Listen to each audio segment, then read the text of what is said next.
Geomorphology topics.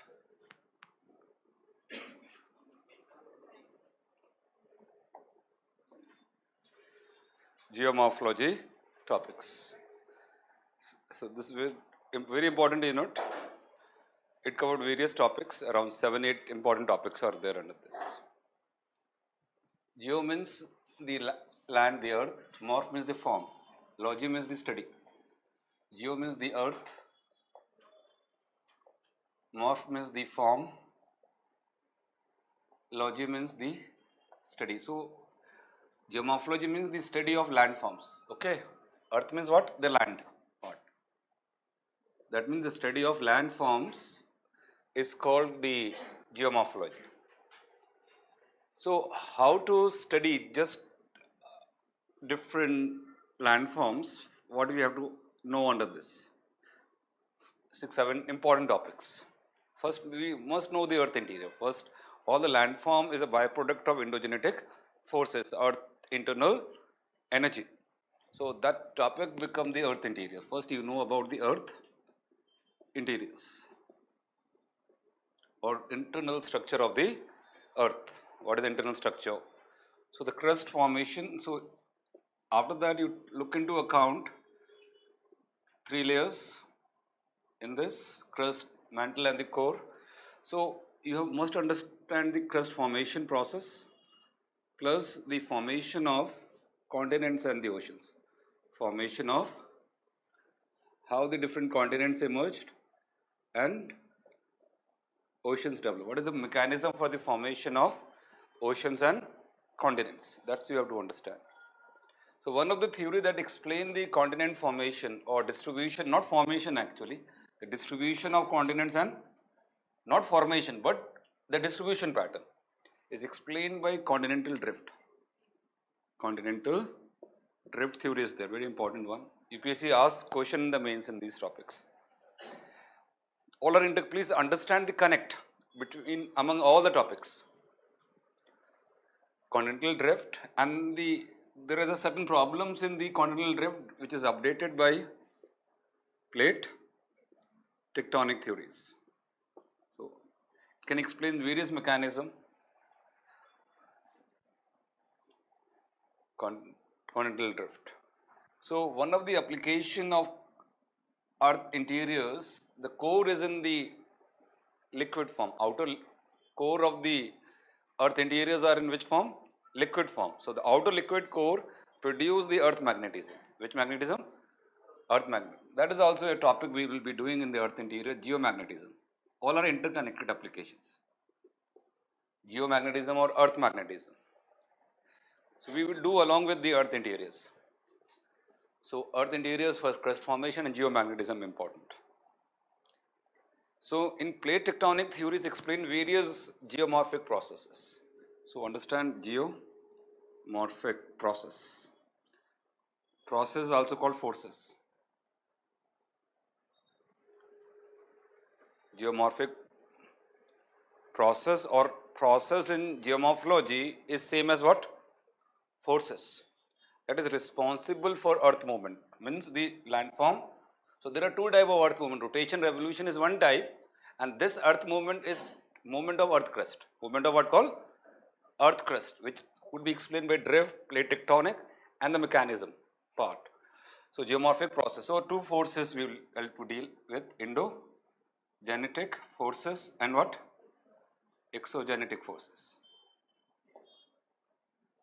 Please, sometime in the mains the word forces is substituted by the word process. Do not think it's something different. No, it's both are same. Geomorphic processes include endogenetic as well as, so the landform produced by these 2 things. Landform produced by what? Endogenetic forces, and that's why this topic is also called earth movement. Earth movement. That means which earth movement? The crust movement. Okay, movement of the crust, resulting into formation of different landforms. So earth movement divided into endogenetic and so all are same type earth movement. Okay. So now some geomorphic events. Geomorphic process produce certain geomorphic events. The forces resulting into impacts, consequences. What is the impact or what are the major geomorphic events? Some of the events are sudden. Some of the events are what?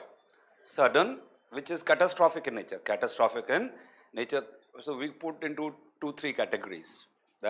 So these become the geomorphic hazards technically, which are catastrophic in nature, become geomorphic hazards and disaster. It convert into geomorphic hazards and disasters. So there are 3 major disasters connected with geomorphology. What are the 3 disasters? You know it. What are 3 geological events? Actually 4, not 3. What is under the sea also? One is earthquake, seismicity, also called seismicity. So big topics, all are very broad topics. Important for your examination prelims means. Seismicity. Then is called what? Volcanism, volcanic eruption, volcanic eruptions. So in India we have earthquake hazards, but volcanicity is not a hazard in India. We are safe with this, but we are 59% of India with the mid to high level earthquakes we can experience. 59% of the geography is disturbed. Between different seismic zones of India, we can apply it till what? From Indian case we call seismic zones of India. This become, understand the syllabus properly. So key in the UPSC is how minutely you understand the syllabus. Getting information become easy because in this information age, but you do not know the boundaries. At least I give the topics, you can Google, get information on that thing, but create the boundary. At least this should be in your control. Seismic zones of India, volcanism or the volcanic eruptions and all. Next is the tsunami. Tsunami is a huge sea wave which is produced by underwater disturbance suddenly.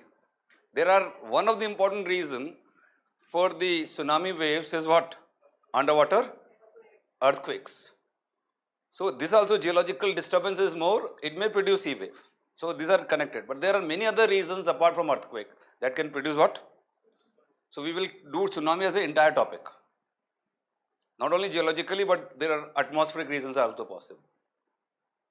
So fourth event is landslide. So UPSC asks questions on all 4 geological hazards and disasters.